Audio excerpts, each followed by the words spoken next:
Hi hello, ഇന്ന് നമ്മൾ പഠിക്കാൻ പോകുന്നത് ലേണിംഗ് ഡിസബിലിറ്റീസിനെ പറ്റിയിട്ടുള്ള ഭാഗമാണ്. സൈക്കോളജിയിലെ എപ്പോഴും വരുന്ന ക്വസ്റ്റ്യനാണ് ലേണിംഗ് ഡിസബിലിറ്റീസ്. അതിൻ്റെ സിറ്റുവേഷൻ തന്നിട്ട് ഏത് ഡിസബിലിറ്റി എന്നാണ് ചോദിക്കാറ്. 5 തരത്തിലുള്ള ഡിസബിലിറ്റീസാണ് നമുക്കിവിടെ പഠിക്കാനുള്ളത്. ഒന്നാമത്തെയാണ് ഡിസ്ലെക്സിയ. ഡിസ്ലെക്സിയ എന്ന് പറയുന്നത് റീഡിംഗ് ഡിസബിലിറ്റിയാണ്. നമ്മൾ സ്കൂളുകളിലെ ക്ലാസ്സുകളിലെ കുട്ടികളെ കൊണ്ട് വായിപ്പിക്കുമ്പോൾ അവർക്ക് വായിക്കാൻ പറ്റാതിരിക്കുക, അല്ലെങ്കിൽ സ്പെല്ലിങ്ങുകൾ അങ്ങോട്ടും ഇങ്ങോട്ടും മാറിയിട്ട് വായിക്കുക, അല്ലെങ്കിൽ പല വേർഡ്സ് അങ്ങോട്ടും ഇങ്ങോട്ടും മാറി വായിക്കുക, ഓർഡറിൽ വായിക്കാൻ പറ്റാതിരിക്കുക. ഇതിനൊക്കെയാണ് നമ്മൾ ഡിസ്ലെക്സിയ എന്ന് പറയുന്ന സിറ്റുവേഷൻ, ലേണിംഗ് ഡിസബിലിറ്റി. അടുത്തതാണ് ഡിസ്ഗ്രാഫിയ. ഡിസ്ഗ്രാഫിയ എന്ന് പറയുന്നത് റൈറ്റിംഗ് ഡിസബിലിറ്റിയാണ്. എഴുത്ത് വൈകല്യം, എഴുതാനുള്ള വൈകല്യം, അതാണ് ഡിസ്ഗ്രാഫിയ. തെറ്റിപ്പോവരുത്. ഡിസ്ലെക്സിയ എന്ന് പറയുന്നത് വായനാ വൈകല്യം, റീഡിംഗ് ഡിസബിലിറ്റിയാണ്. ഡിസ്ഗ്രാഫിയാണ് റൈറ്റിംഗ് ഡിസബിലിറ്റി. അതായത് ഹാൻഡ് റൈറ്റിങ്ങിൽ ഇപ്പോൾ ബിയും ഡിയും ഒക്കെ അങ്ങോട്ടും ഇങ്ങോട്ടും മാറിപ്പോവാറുണ്ട് ചിലർക്ക്. അതേപോലെ എഴുതുമ്പോൾ ചില വാക്കുകൾ അതിന് പകരം വേറെ വാക്കുകൾ എഴുതുക, അങ്ങനെയുള്ളതിനെയാണ് നമ്മൾ ഈ ഡിസ്ഗ്രാഫിയ എന്ന് പറയാം. അതേപോലെ ഒരു ഇൻസിഡൻറ്റ് എഴുതാൻ പറഞ്ഞാൽ, അല്ലെങ്കിൽ ഒരു കുറിപ്പ് തയ്യാറാക്കാൻ പറഞ്ഞാൽ അവർക്ക് അത് കൃത്യമായിട്ട് ഓർഗനൈസ് ചെയ്ത് ചെയ്യാൻ സാധിക്കാതിരിക്കുക. ഇതൊക്കെ ഡിസ്ഗ്രാഫിയയിൽ ഉൾപ്പെടുന്ന കാര്യങ്ങളാണ്.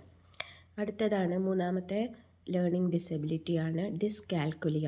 പേര് സൂചിപ്പിക്കുന്നത് പോലെ കാൽക്കുലേഷനുമായി, മാത്സുമായി ബന്ധപ്പെട്ടിട്ടുള്ള കാര്യങ്ങൾ ഡിസബിലിറ്റിയാണ് ഡിസ്കാൽക്കുലിയ.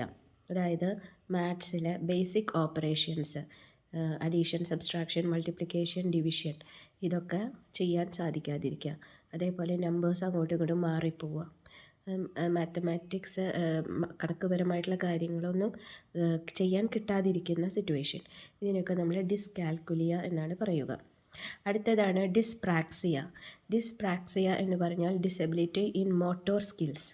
അതായത് ചലനവുമായി ബന്ധപ്പെട്ടിട്ടുള്ള ചലന വൈകല്യം എന്നാണ് മലയാളത്തിൽ ഇതിന് പറയുക. ഡിസ്പ്രാക്സിയ എന്ന് പറഞ്ഞാൽ മോട്ടോർ സ്കിൽസിലുള്ള അപാകത. ഇപ്പോൾ നമുക്ക് കുട്ടികളോട് എന്തെങ്കിലും സിസേഴ്സ് ഉപയോഗിച്ച് ഏതെങ്കിലും ഒരു പേപ്പർ കട്ടിങ് ചെയ്യാൻ പറഞ്ഞു കഴിഞ്ഞാൽ അവർക്ക് സാധിക്കാതിരിക്കുക. അതേപോലെ സൈക്കിൾ ഓടിക്കാൻ പറ്റാതിരിക്കുക, ചലനവുമായി ബന്ധപ്പെട്ടിട്ടുള്ളത്. അതേപോലെ നമ്മൾ ചെറിയ കുട്ടികളോട്